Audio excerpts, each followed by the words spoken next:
তুমি একজন প্রধানমন্ত্রীর বিরুদ্ধে কথা বলো, তোমার এত বড় সাহস কীভাবে হয়? তুমি আমাকে চিনো? আমি ডিজিএফআইতে ছিলাম, আমি ডিজিএফআই থাকা অবস্থায় কত লোককে আমি ক্রস ফায়ার দিছি, আমাকে ওখানে চোখ বেঁধে রাখা হতো। ওনাদের অভিযোগ ছিল প্রথম আমাকে অ্যারেস্টেড করার পরে আমি রাতে যখন আমাকে আমাদের অধীনস্থ, আমি রামগড় ইউনিটের রামগড় 43 বিজিবির একজন সৈনিক ছিলাম, আমি খাগড়াবিলে বিজিবি ক্যাম্পে কর্মরত ছিলাম। রাত 10টা 30-এর সময় আমার অধিনায়ক লেফটেন্যান্ট কর্নেল আবু বকর সিদ্দিক সাইমুম উনি আমাকে গ্রেপ্তার করে। গ্রেপ্তার করার পর আমাদের কোয়ার্টার গার্ডে আনে, তারপর ওনার অফিসে আনে। আমি জিজ্ঞেস করলাম, স্যার কেন আমাকে গ্রেপ্তার করা হলো, কী অপরাধে? তা উনি আমাকে বললো, আমি কিছুই জানি না, তোমাকে উপরে আদেশে গ্রেপ্তার করা হয়েছে, তুমি থাকো, আগামীকালকে রিজন কমান্ডার মহোদয় আসবে, তোমার সাথে কথা বলবে। পরের দিন উনি রিজন কমান্ডার মহোদয় এই ব্রিগেডিয়ার জেনারেল সাজিদুর রহমান, যিনি ফেসিস্টের দোসর, একদম উনি ফেসিস্টের দোসর। ওনার বোন মাহবুরা গিনি, যিনি আওয়ামী লীগের এমপি ছিল, পাতানো নির্বাচন, তারপর ডেমি নির্বাচন, এই নির্বাচনে যিনি সংসদ সদস্য হয়েছেন, ওনার ভাই হচ্ছে এই ডিজিএফআই, উনি ডিজিএফআই সদস্য, দীর্ঘদিন 7 বছর ডিজিএফআইতে ছিল। ওনার ব্রিগেডিয়ার সাজিদুর রহমান, উনি আমাকে আমার ইউনিট এসে ফার্স্ট প্রশ্ন করে, তুমি আইএস সদস্য? আমি বলছি, স্যার হোয়াট ইজ আইএস সদস্য? আইএস সদস্য কী স্যার? আমি তো আইএস সম্পর্কে কিছুই জানি না স্যার, আমি একজন সৈনিক, আমি দেশের জন্য স্যার আমি ট্রেনিং করছি, প্রশিক্ষণ নিয়েছি, আমি দেশের জন্য কাজ করব, আমি তো কোনো জঙ্গি সংগঠনের জন্য কোনো কাজ করতে চাচ্ছি না, আপনি আমাকে কেন এই তকমা দিলেন? তারপর উনি আমাকে বলতেছে, তুমি এই সেনাবাহিনী থেকে বরখাস্তকৃত যে আনসার আল ইসলামের সামরিক কমান্ডার মেজর জিয়া, ওনার সাথে তোমার সাথে লিঙ্ক আপ আছে, তুমি ওনার সাথে দেখা করো, কথা বলো।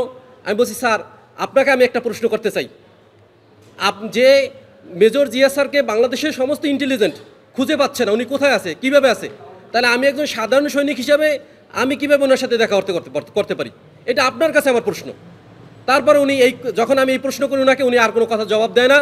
আবার সে আমার লাস্ট প্রশ্ন করে যে তুমি আনসার আল ইসলামের আধ্যাত্মিক নেতা মাওলানা মাহমুদ হাসান গুনবির সাথে তুমি দেখা করছো, রাত কাটাইছো। তা আমি ওনাকে জিজ্ঞেস করলাম যে স্যার এইটা কোন সময়, কোন টাইমে আমি ওনার সাথে রাত কাটাইছি? উনি বলছে, তুমি এই খাগড়াছড়িতে জয়েন করার পরে, এখানে যোগদান করার পরে তুমি এগুলো করছো। তাই আমি বলছি, স্যার আপনার কথা আমি ব্যাখ্যা দিতেছি, আমি 2021 সালের 15 অক্টোবর রামগড় 43 ইউনিটে আমি কাউন্ট হই, এখানে আমি যোগদান করি।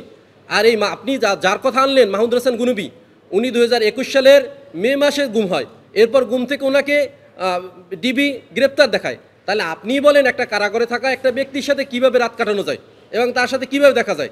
যেখানে একটা জেএমবি আসামিদের জন্য, আমি তো 14 মাস জেলে ছিলাম, তো ওদের যে নিরাপত্তা, সেলের যেই জঙ্গি আসামিদের যে নিরাপত্তা, ওখানে তো আত্মীয় স্বজনরা কারো দেখা করতেই দেয় না, দেখা করলেও অনেক হেজিটেশন। তো আমি কিভাবে একজন মানুষ কীভাবে তার সাথে রাত কাটাই, কীভাবে তার সাথে দেখা করি?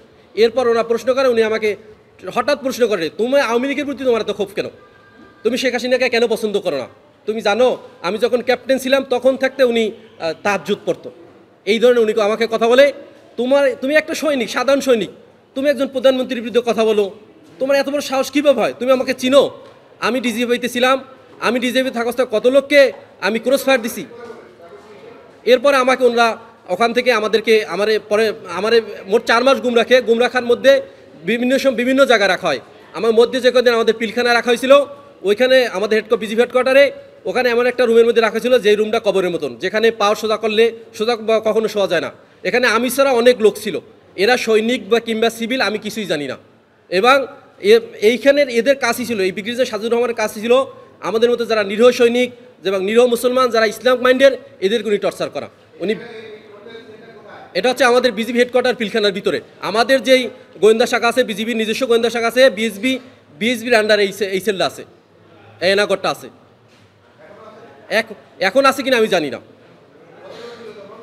আমি থাকা অবস্থায় কতদিন ছিল আমি নির্দিষ্ট বলতে পারবো না। ওখানে আমি সবসময় চোখ বাঁধা থাকতাম, আমাকে ওখানে চোখ বেঁধে রাখা হতো রাতও, দিনে 24 ঘন্টাই, শুধু খাবারের সময় আর টয়লেটের সময় চোখ খুলে দিত। 14 মাস জেলে ছিলাম। আমাকে 4 মাস গুম করার পরে আমাকে সামরিক কোর্টে একটা অহেতুক মিথ্যা মামলা সাজিয়ে সামরিক কোর্টে বিচার কোর্ট মার্শাল করে আমাকে 18 মাসের জেল দেওয়া হয়। আমি 2023 সালের 21 সেপ্টেম্বর জেলে যাই এবং জেল থেকে 1 ডিসেম্বর 2024 আমি মুক্তি পাই আমার সাজা শেষ করার পরে।